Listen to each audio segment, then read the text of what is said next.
Right, good afternoon, everybody. I'm going to be up here for 5 minutes, and we're bringing up an exciting panel. But what we wanted to share with you today were a couple of observations that we made. There's no criticism, Councilman Stark. These are just observations. I want to bring up. You're going to speak accurately. That's the trouble. I'm going to speak accurately. Is there anybody from the Star Telegram here yet? Did anybody show up? People watching in other places can hear you. Can they hear me? No, neither mind. Okay. I need to record you. All right. The switch is on the bottom. Now it's 5.5 minutes. Okay, so this is our local paper, September 17th, 2011. And I read the Star Telegram every day. It's part of my job to know what the paper's telling us about ourselves.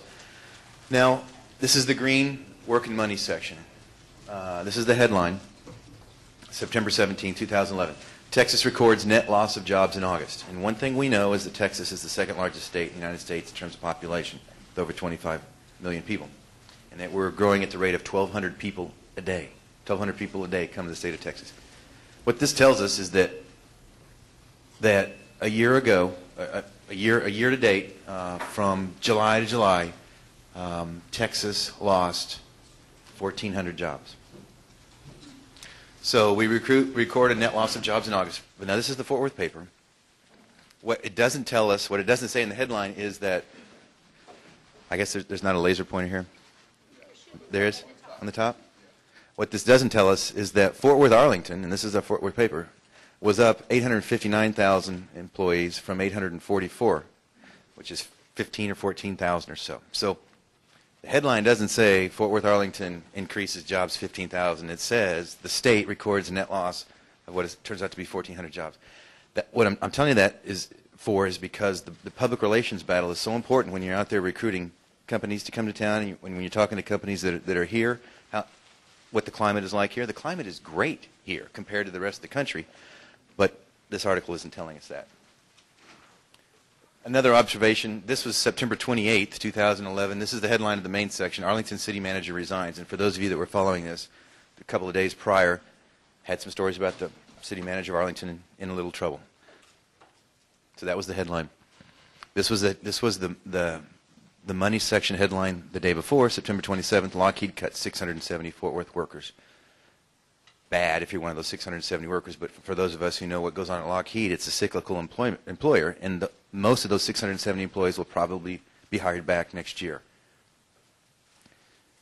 This is the headline of the newspaper the day before. Lockheed to cut 670 local jobs. So the work and money section headline and the main headline is about Lockheed cutting 670 jobs.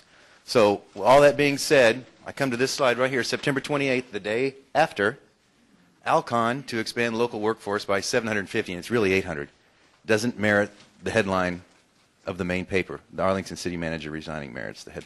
And I say that because it is so important in this world that we're living in to try and recruit and retain companies. It's important that your partners, city, county, workforce solutions, Tarrant County, existing businesses, community leadership, and newspaper are on that same side of positivity. All right, enough said about that. What we're telling you here with this slide is that it's really good to be in the state of Texas for a lot of reasons. But what this slide will also tell you is between the years 2006 and 2011, Texas added more jobs than the other 49 states combined. So the bigger the green bubble, the more jobs created in that state. And you can see there's about 9 or 10 states that actually added jobs in that 5-year window. And you can see how large the red circle in Florida, California, Michigan, Illinois, Ohio are, and those represent job losses. So great state business environment. And we all know after going through the General Electric recruitment process that the right to work issue is a big factor in recruiting companies from the Midwest and from the Northeast. Now I'm going to skip this, and I've got 2 slides. We said 5.5 minutes. These are my last 2 slides, and I'm going to leave you with really two thoughts. One, the international arena and the world outside of the United States is looking very hard at the state of Texas and DFW. There's a lot of uncertainty out there. Richard Fisher talked about the European Union and the crisis that's taking place with Greece. We are we are getting a lot of looks from companies who want a safe place to park their assets and to park their businesses. And what we have here, we're showing you Canada, China, Turkey, Hungary, Australia, and Mexico are making physical visitations to Fort Worth, talking to us about possibilities for companies that they represent to come to not only Dallas, but to Fort Worth. So stay tuned for activities and potential locations from companies from these countries. And then my last slide, The Czech Republic was here 2 months ago. Czechoslovakia. This is the last slide, and Andre mentioned, you know, the issue of actual announcements, and it takes a lot. It takes a lot for a company to choose to pick up and move, or to choose to pick up and expand. And these things happen because of the partnerships between representatives at the state, the federal, the local, the city, and the county level, and then representatives from institutions such as Workforce Solutions, Tarrant County College, obviously City of Fort Worth staff, Tarrant County staff. But what we have here is a one-page summary that essentially accounts for 11 or 12 projects that represent about 2.2 million square feet. Right now it says $341 million in capital investment, and it says 3,020 jobs.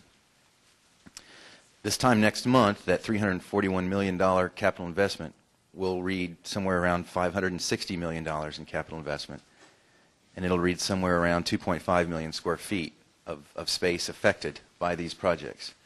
I would submit to you right now that nobody in the state of Texas, which is, of course, leading the country, and essentially, as far as we can tell, Robert, no other city in the United States is having success like this anywhere.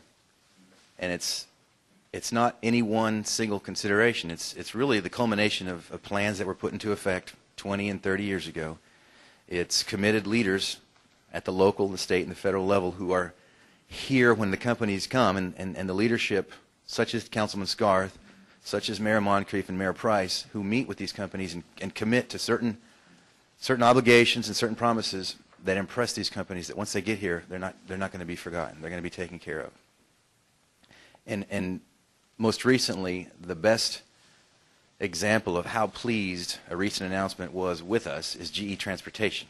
If you saw in Tuesday's paper, we announced GE Transportation in July, $96 million investment, 750 jobs. They had already done their screening. They'd already done their evaluation, their analysis for employees. They went ahead and announced another $90 or so million project and $130 million to go right next door to the locomotive manufacturing facilities. So at the end of my 5.5 or 6 minutes, I would tell you it's a good market to sell in. You will continue to see success here in Fort Worth and the Metroplex, and there are a lot of reasons that this success is taking place, and there are a lot of people and a lot of organizations responsible for that success. And it's not just Dave Berzina and the Fort Worth Chamber, right, Robert? Robert thinks I say that a lot. So I'm going to leave you with that thought and leave you with the announcement that stay tuned next month, City Council, another big announcement for us. So thank you.